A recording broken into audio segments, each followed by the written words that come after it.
Hey everybody, this is Noah. We're doing a speech today about IPV and religion, and this is a topic that I've been ready to discuss for a while. It's always kind of one of those edgy topics, a lot of people don't want to talk about it, but something that I believe needs to be talked about, especially in this case. This speech is going to be geared more towards people in the military or, contract work, anything that involves you going outside of the mainly Christian America to mostly Islam Middle East. So yeah, we'll just get into it. The thing to understand about Islam is first off, their Bible or their Quran is totally different than ours, right? So there's actually a quote here from our book, and I'll read the whole verse, or what I would call a verse. It's 2007 2. So it says, "Men shall take full care of women with the bounties Allah has bestowed upon them, and what they may spend out of their possession, as Allah has eschewed each with certain qualities in relation to the other, and the righteous women are the truly devout ones, who guard the intimacy which Allah has ordained to be guarded.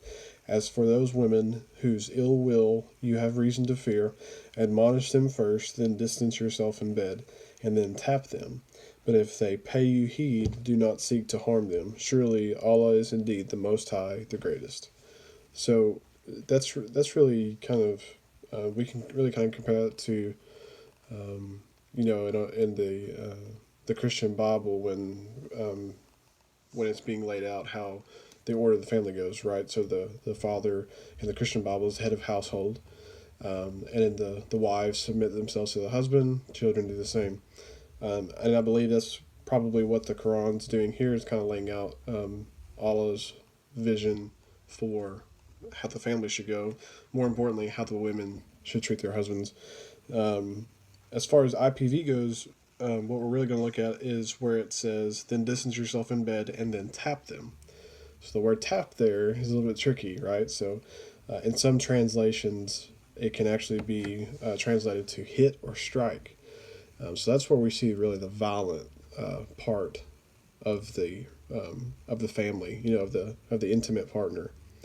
So it's literally translating to if the it says, "As for those women whose ill will you have reason to fear." So if you have reason to fear that your wife is has ill will towards you or towards anything, you can tap them or hit or strike. Now, the problem that I could see arising out of this is everybody has a different definition for tap, right? So a tap could be, just a tap, or, a tap could be just rearing back and letting loose.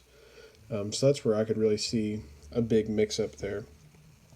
It even talks about spiritual leaders and abusive men may interpret this verse as requiring traditional roles, or husbands are to be the main providers for and protectors for the family. And I read this a little bit more too in the book. It's talking more about the husband being a protector, and that's why it tells them to tap the wife or to hit or strike them, because a protector is supposed to be the dominant role, and they're supposed to show the aggression. Um, do I agree with that? Probably not. Definitely not. But that is their faith, and the reason why I was going to target this more towards people in the military or people doing contract work is, when you're out and you're doing your thing, you might see a guy tapping on his wife or striking on her, and our natural instinct usually as Americans is to go help those kinds of people, to go help the women and children.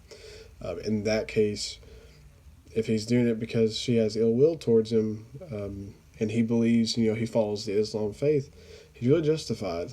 According to this scripture and this translation, he would literally be justified. So that us interrupting would probably be very offensive to his belief. As myself, I'm a Christian.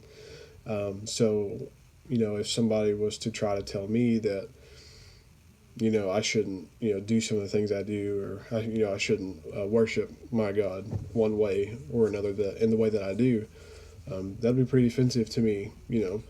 Now how I'd react, it's probably a different story.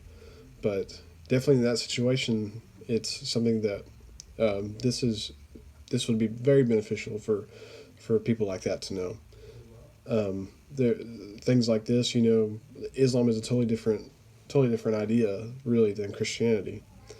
And while the Bible does, in the Old Testament especially, has some verses in it that could be taken towards something like IPV. I don't personally see it that way. I believe that that's not the idea. I don't believe that my religion preaches that, but I do believe that it's possible that the Islam religion isn't teaching that either. Like I said, I don't practice that religion, so I don't really know. I can't say the context of this verse. I don't know what came before, what came after. I don't know anything like that, so I can't really just go into a big argument. What I can say is for people like in the military or doing contract work, and you see these kinds of things happening, you might have to check the facts up a little bit before you do your job.